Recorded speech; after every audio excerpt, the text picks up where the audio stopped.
we're going to try Thai street food. Yan. Thai street food. So, Ito na lang siguro ayan. Ayan ang gusto niya. Doon lang tayo sa medyo safe. Or ayan daw. Rice with barbecued red pork. Ayan. Marami silang menu. Wagyu beef noodles. Ayan. Papaya salad. And ito yung mga pork or mga meat. So, magta-try tayo guys. Subukan natin ang pagkain sa Thai street food. Welcome to Thailand! We're going to have ang aming pagkain. Ang unang Thailand food namin. Nandito pa kami sa Subarnabhumi Airport or BKK Airport. So, ito, Hainanese chicken. Ayan, meron siyang shading sauce. And then pipino, may free siya na soup. Tapos kay Jollian, beef noodle soup. Dalawa yung choices niyan, chicken and beef noodle soup. Wala na kasi yung ibang menu nila. Magra-rice sana si Jellica. So, yan na lang. And then yung drinks namin is Fanta. Ayan, kain tayo. Welcome to Thailand. Itong order namin is tig 159 kami. 159 ba? 159 baht. Tapos yung Fanta namin, 45 baht.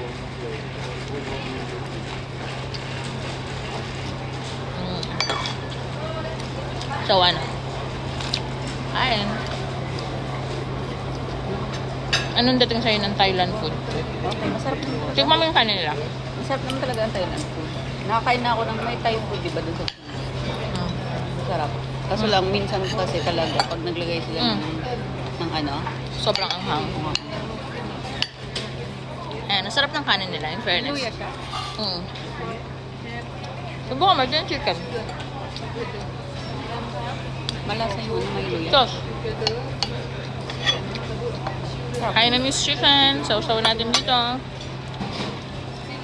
Dipping sauce. Sige. Kain. Pipino. Sausaw ulit sa sauce. May luya. Tsaka parang malagkit na Parang kanin. Thailand, late siya ng 1 hour. Compare sa oras sa Taiwan or sa Pilipinas. So, parang magka-oras sila ng Vietnam. Dito 8 pala. Ayun. Sabaw.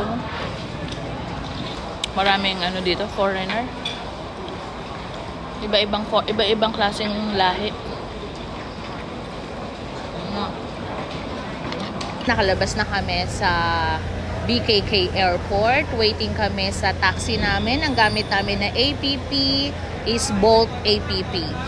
May Grab dito, may pick-up point ng Grab. Pero, yon hindi namin ginamit yan kasi nag-download ako ng Bolt na APP.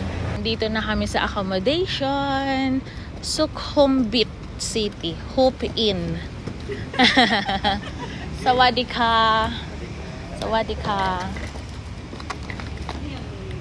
Hello. Ay, good evening. Hindi ko pa alam. Sawadika. Ito na yung reservation ko. Ito, 511. Ito ang aming room for 4 days or 5 days. Top here. Yan, ganyan. Ganyan ang ganap ng room. Tapos, ano meron dito? Ay, hindi pwedeng buksan. Baka may mumo doon. Ito yung CR. Ito. Ang CR nila. Ganyan. Hello guys, this is Ashley and welcome to my Bangkok, Thailand vlog. Wow, vlog! So right now, nakakatapos lang namin mag-check-in dyan sa Hope Inn. Na-book ko na rin to sa Klook, itong accommodation namin. And lumabas lang ako just to see around. And beside here is a condominium. Ayan, condominium yan guys. And just in front of our accommodation is a 7-Eleven. So mamaya pupunta kami dyan. Bibili pa ng mga ibang kailangan like extra water, tissue, and just beside 7-Eleven is a massage. Ito, masahe. So, first time ko sa Thailand. Gusto ko ma-experience ang masahe ng Thailand. So, I booked around 10:35. Hindi ko pa time. And ito yung napili ko. Itong foot, neck, shoulder, and back. 60 minutes, 390 baht. 90 minutes sana, kaso magsisirado na sila. And once nag-extend ka pa ng another hours, may additional na 100 baht. So, lampas na sa 11 p.m. Ito, 390. Ito ang inavail ko. Kasi pag 90 minutes sana, lampas na sa 11 p.m. nila, mag-a-additional ako ng 100 baht. Ito yun, nakasaad.